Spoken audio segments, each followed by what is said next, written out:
Can you see me? You don't need to see me. Hey everybody, Marguerite from the DIY Duo.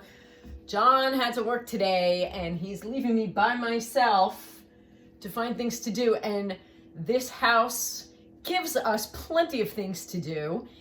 And this has been screaming for attention for some time now. Can you see what's going on here? Do you see how this molding, which is from previous owners, don't ask me what used to be here, but it definitely wasn't this originally. But previous owners put this molding up, and look at how the floor has dropped.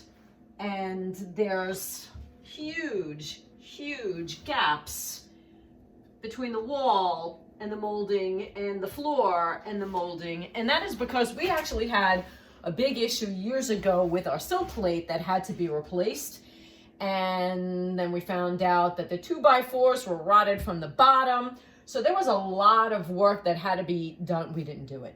But there was a lot of work that had to be done, and we had to hire it out, and they had to actually chip away at our stucco on the outside and replace the sill plate, as well as reinforce the 2x4s that had rotted away from the bottom. And in doing so, all of that construction work and drilling and banging and hammering, I think, also helped to create this problem here.